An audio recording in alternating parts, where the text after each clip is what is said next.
के क्लास में number system पढ़ेंगे। क्या पढ़ेंगे? आराम से, ठीक है, हल्ला करके नहीं बोलते हैं। तो नंबर सिस्टम में सबसे पहले हम लोग नेचुरल नंबर पढ़ेंगे कि नेचुरल नंबर है क्या। ठीक, इसको बोलते हैं प्राकृतिक संख्या। हाँ, प्राकृतिक संख्या। तो आखिर प्राकृतिक संख्या है क्या? ठीक है, तो गिनती की संख्या को हम लोग नेचुरल नंबर बोलते हैं। सबको जानता है? बताएं। गिनती की संख्या को। फिर गिनती की संख्या को ही क्यों कहते हैं? तो देखो, सबसे पहली बात ध्यान दो तुम लोग कि जब भी हम लोग गिनती पढ़ते हैं, जब भी हम लोग के मन से कोई आवाज आता है तो एक से ही गिनती करते हैं, जीरो से करते हैं जी? नहीं करते हैं। एकदम नेचुरली हम लोग जब काउंटिंग शुरू करते हैं तो 1 2 3 4 5 6 7 8 9 ऐसे करते हैं ना? जीरो से कोई नहीं करता है। तो जो नेचर का भी कुछ दिया हुआ चीज होता है, जैसे नेचुरली हमारे मन से, हमारे दिल से ये निकल के आता है कि हाँ 1 2 3, कोई गिनती बोल दे दुनिया में कि तुम करके दिखाओ, तुम लोग के मन से जीरो नहीं आएगा, 1 से गिनती निकल के आएगा। तो इसलिए ये नेचर की तरफ से ही है, इसलिए हम लोग नेचुरली उसको पढ़ते हैं एक से, तो इसको नेचुरल नंबर कह देते हैं। किसे? इसको क्या कहते हैं जी? तो नेचुरल नंबर क्या है? 1 2 3 4 5 6 7 8 9, ठीक है जी? होल नंबर यानी पूर्ण संख्या। पूर्ण मतलब पूरा, पूर्ण मतलब पूरा, यानी कि जो ऊपर हम लोग प्राकृतिक संख्या पढ़े हैं, नेचुरल नंबर पढ़े हैं, वो जो है होल नंबर के अंदर पूरा है। 1 से 9 तक देखो, 1 से 9 तक हमने यहाँ लिखा है, लेकिन प्राकृतिक संख्या 1 से जहाँ तक जाए, अनंत तक जाए, ये सारे नंबर जो है ये पूर्ण संख्या के अंदर समाहित है ना जी? और उसके अलावा जीरो है। तो 9 के बाद ये पूर्ण क्यों है? तो 9 के बाद हमारा जो है एक पर अगर हम ये जीरो लगा दें तो मेरी क्या बन जाएगी जी? 10। संख्या 10 बन जाएगा ना जी? संख्या हो गया ना पूर्ण। जीरो अगर हम ले लिए तो क्या छोटी सी छोटी संख्या और बड़ी सी बड़ी संख्या हम लोग जीरो की मदद से बना सकते हैं, बन जाएगा ना? और जैसे ही 9 के बाद हम 10 लिखें, ये जीरो यानी कि पूर्ण संख्या में जैसे जीरो आया और ये मेरा प्राकृतिक संख्या का 1 है, 1 के में जीरो लगाने से मेरा 10 बन गया, तो ये मेरा पूर्ण हो गया ना? तो इसको हम लोग क्या पढ़ेंगे? पूर्ण संख्या। क्योंकि प्राकृतिक संख्या की पूरी संख्या पूर्ण संख्या में है, अब प्लस जीरो भी है, तो जीरो मिल जाने से हमारी छोटी और बड़ी संख्या पूरी की पूरी बन जाती है। ठीक, इसके बाद आता है इंटीजर्स। इसके बाद क्या पढ़ेंगे हम लोग? इसका मतलब पूर्णांक। पूर्णांक, तो देखो पूर्णांक में क्या है? पूर्णांक के अंदर हमारा ये नेचुरल नंबर है पूरा, है ना जी? पूरी की पूरी नेचुरल नंबर। फिर ये जीरो ऐड किए, जीरो भी ले लिए, तो ये हमारा क्या हो जाएगा जी? होल नंबर, यानी पूरा का पूरा पूर्ण संख्या। नहीं, लेकिन ये -1 -2 -3 -4 क्यों आया? इसकी जरूरत क्यों पड़ी? तो जैसे मान लो कि तुम लोग दुकान जाते हो, कहाँ जाते हो? तो दुकान गए तो दुकानदार ने, जो दुकानदार है वो तुमको दिया 2 रुपया। वो क्या दिया जी? 2 रुपया दिया, तो लिख दिया कि दिए। क्या लिख दिए? हाँ, 2 रुपया तुमसे लिया तो वो लिख देगा क्या? लिए। फिर जब वो हिसाब करता है तो लिए दिए उसको याद ही नहीं रहता कि कौन किसको लिया और कौन किसको दिया। तो वो अपना एक जो है सांकेतिक भाषा में वो लिखना शुरू किया। तो कैसे? तो उसके जगह पे वो सोचा कि अगर हमें कोई देता है यानी हमको मिलता है पैसा, तो हम उसको लिख देंगे। अगर हमको 4 रुपया मिलता है तो +4 लिखेंगे। अगर हम किसी को उधार देते हैं, हमारा उधारी किसी के यहाँ जाता है, समझ जाएंगे उससे लेना है, उसको लेना है, यानी कि उधारी दिए हैं, तो ये हम अगर हमको कोई देता है तो +4, अगर हम किसी को उधार देते हैं तो उसको क्या लिखेंगे? ये इससे उसको समझ आएगा कि हाँ हमको दे दिया है। अगर हम 4 रुपये का सामान दिए तो 4 रुपये हमको मिल गया, लेकिन वही 4 रुपये उधार ले गई है। अगर मान लो सुमन ले गई तो सुमन ये 4 रुपया उधार ले गई है, इसको माइनस में लिख दिया। देखने के लिए +4 और -4 नहीं, प्लस क्या है हमारे पास है, हमने किसी को दिया उसके लिए माइनस। इतना हम प्लस में जा रहे हैं और इतने हम माइनस में जा रहे हैं, मतलब घाटे में जा रहे हैं, या फिर उससे लेने हमको उधार दिए। इसके लिए प्लस माइनस का होना बहुत जरूरी था, तो इंटीजर आया।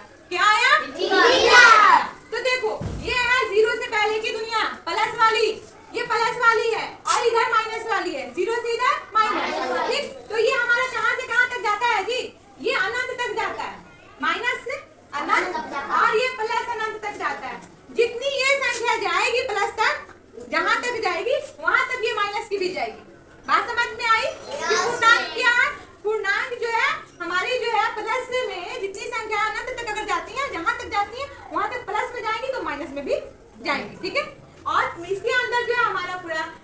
नेचुरल नंबर, होल नंबर, उसके अलावा जो है माइनस की, हाँ माइनस की संख्या, ये सारे के सारे इंटीजर्स है ना, प्लस माइनस जीरो, सारे के सारे क्या आएंगे, हाँ इंटीजर्स के अंदर आएंगे, ठीक है।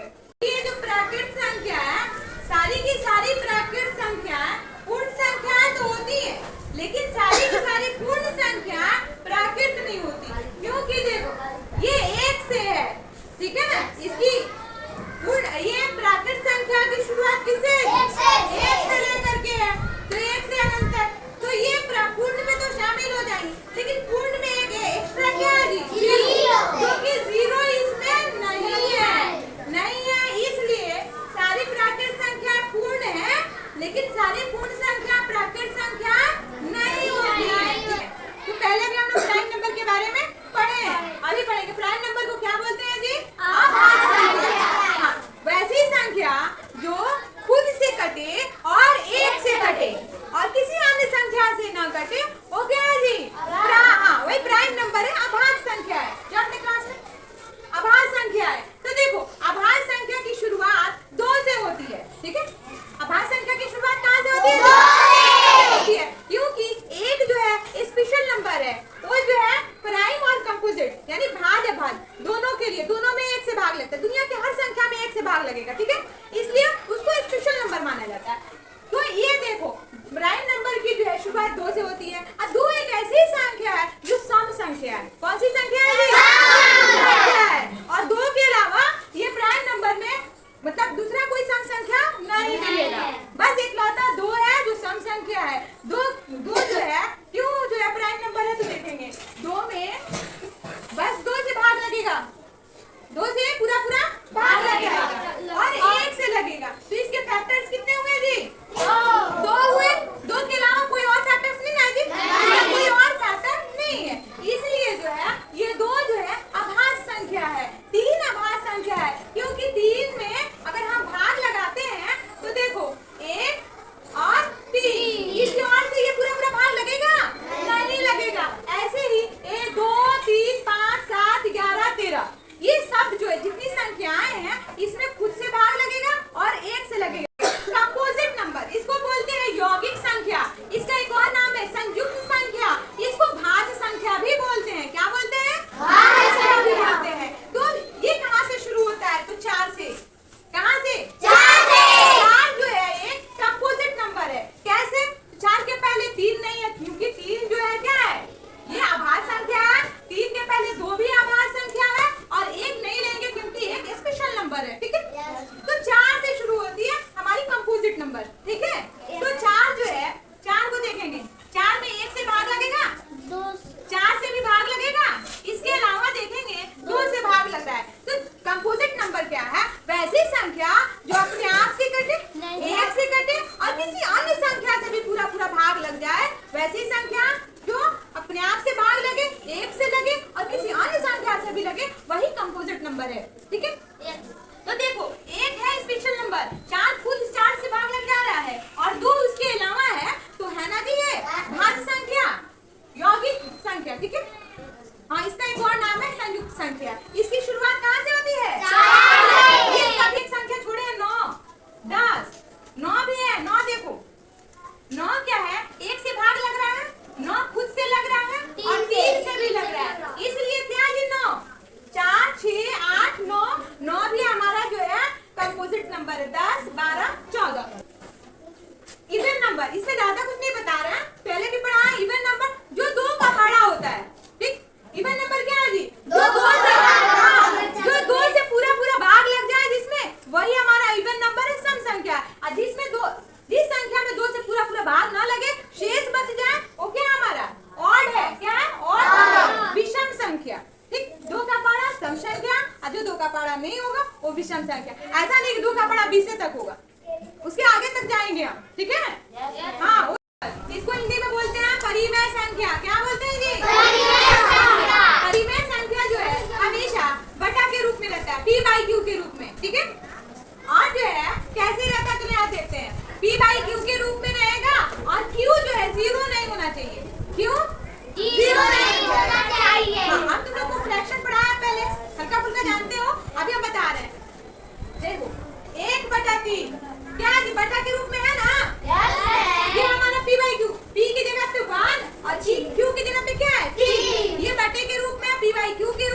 इसलिए हमारा ये क्या है जी, परिमेय संख्या है। कौन सी संख्या? 4/5 ये भी हमारा परिमेय संख्या है ना, परिमेय संख्या। 0/1 ये भी हमारा परिमेय संख्या है। क्योंकि p की जगह पे 0 हम लोग लिख सकते हैं। अगर 0 ऊपर रहे, नीचे कोई संख्या रहे, तो बटे के रूप में रहे, तो हम लोग उसको परिमेय संख्या मानेंगे। लेकिन अगर ऐसा होगा 1/0 क्यों की जगह पे क्या है? 0 है, तो ये हमारा परिमेय संख्या नहीं है। ये हमारा परिमेय संख्या नहीं है। इधर देखो, इरेशनल नंबर, अपरिमेय संख्या। अपरिमेय संख्या हमारा जो है √3, √5, √6, रूट में जो भी है, ठीक, वो सारे के सारे हमारे क्या है? अपरिमेय संख्या। क्या है? अपरिमेय संख्या। उसके अलावा जो ये पाई होता है, पाई को हम लोग डीपली समझेंगे कभी, अभी उसको समझने की वैसे जरूरत नहीं है, ठीक है। इसका वैल्यू होता है 22/7, ठीक। लेकिन ये जो है, ये भी हमारे अपरिमेय संख्या में आता है। पाई क्या आता है जी हमारे? अपरिमेय संख्या में आता है। बाकी हम रूट में देख लेंगे, जितने रूट में है सारे के सारे हमारे ये अपरिमेय संख्या में है। इतना ही अभी तुम लोग को जानना है। थोड़ा क्लास मतलब तुम लोग 6 में जाओगे, 7 में जाओगे, फिर डीपली पढ़ोगे, ठीक है ना। अब चलो हम लोग ये पढ़ेंगे, रियल नंबर क्या है, ठीक है। वास्तविक संख्या, रियल नंबर, वास्तविक संख्या। ये संख्या जो है बहुत अच्छे से समझो। जितना हम लोग संख्या पढ़े हैं, नेचुरल नंबर पढ़े हैं, होल नंबर पढ़े हैं, इंटीजर्स पढ़े हैं, ऑड पढ़े हैं, इवन पढ़े, सारे के सारे रियल में आते हैं। सारे के सारे नेचुरल नंबर, होल नंबर और इंटीजर्स, ठीक है। और क्या था? Odd even. जितने हम लोग पढ़े हैं ना, सब के सब हमारे परिमेय संख्या में आ जाएंगे। देखो बटे के रूप में ऊपर 1 है, 3 है, 4 है, 5 है, 0 जो है मेरा पूर्ण संख्या है ना जी, ये सारे के सारे जो है हमारे रेशनल में आ जाएंगे। जितने रूट में है, इरेशनल में आ जाएंगे। नहीं, तो इसका मतलब ये है कि अगर हम करते हैं रेशनल प्लस इरेशनल, तो हमारा रियल नंबर हो जाएगा।